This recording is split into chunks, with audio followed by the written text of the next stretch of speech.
for gaining feedback, creating links between ideas, understanding, knowing about their understanding, promote student thinking. And the kind of question asked will depend upon why you are asking the question. Okay, if something has been taught immediately and you want an answer, there'll be a different kind of questioning. If a lot has been taught, there'll be a different kind of questioning. So we come to the thing that there are broadly two kinds of questions: open-ended and closed-ended questions. So I asked so many questions in the first go. Some were open-ended and some were closed-ended. So when I say that the open-ended questions generate variety of responses, they are not easily predictable and requires to explain, justify, and speculate, and requires to connect with previous knowledge. Whereas closed-ended question, there is no challenge. Which is more powerful? Means of communication, television or radio? Okay, I'll give you an answer. Maybe I think television. Right, that's over. So, but I can ask the same thing in a different way. Why is television more powerful means of communication? Who was Shivaji? Why was Shivaji considered to be one of the... So the questions can be shifted in different ways, and it can, a closed-ended question can be made into an open-ended question, and that will allow children to think. So now comes, there are various models given for questioning. So, but the most prevalent model is the one given by Bloom's.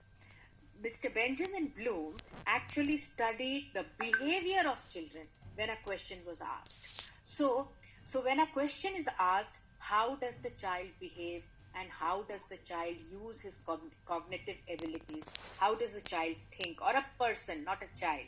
So if the question is asked and to answer it, what do I do? How do I think? Is what Benjamin Bloom studies, and that became the Bloom's taxonomy, and later it was revised by his student Anderson, and it is considered to be the revised Bloom's taxonomy.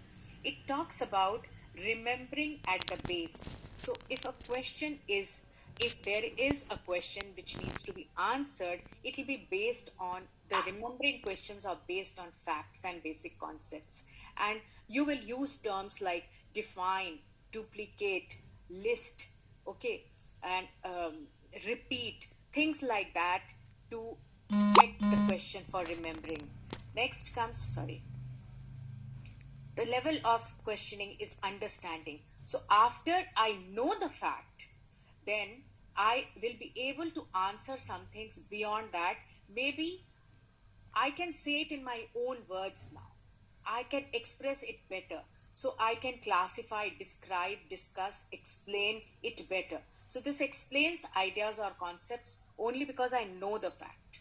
Then I know the fact and I understand it. Now I can describe it to you, explain it to you. Can I apply it in a different situation? So using information in a different situation means applying. So if the question tells me to demonstrate an activity based on the principle of a particular principle of reflection of light, okay, that is an application and depends upon how far you can take that application question. Analyzing means when I analyze something, I break it into parts and look at all the parts differently. So in this case, I can draw connection among ideas. I can differentiate, I can organize, relate, compare, contrast, distinguish.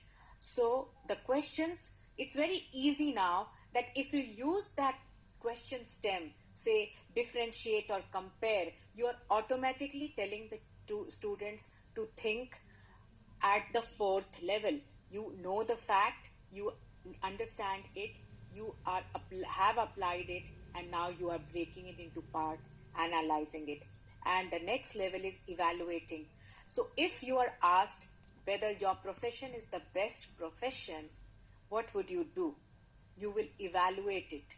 So you will need to know about the other professions also. You need to know clearly about your own, and you will then analyze the pros and cons of all of them and then come to a judgment whether it is to take the right decision. So you select from all the given options, and the last level and the highest level is creating where you produce new or original work. So you design a strategy to help so that more and more children will ask questions in your classroom, right? For that, you should know everything. You should know when questions are asked. You should know what are the different types of questions. You should know um, how children think. You should know about how children, their self-esteem, how what happens to that when you ask a question. So should know everything, and then you will design a strategy. Say think, pair, share. It's already there, but you can design a strategy for them so that they can ask questions that applies to every concept that you are teaching. And then there are some low order thinking questions, and there are high order level of questions, and there are high level of questions. So as we move from remembering to creating, we have the questions move from low level to high level of thinking. Low levels are mainly based on facts and descriptions, and the higher level questions are dedicated thinking. It allows for greater thinking and more complex thinking, and allows children to answer more difficult questions. Now, the speakers mentioned by Ruchika in the beginning are the team at Millennium One, and they will now elaborate on different kinds of questions taken from different subjects, so that teachers in this group get enough ideas to take back so that they can improve their own questioning skills in the classrooms. I'm sure everybody is using all kinds of questions in the classroom, but how to make it more effective. So I now give the mic to Vandana ma'am, who will take it forward and give you some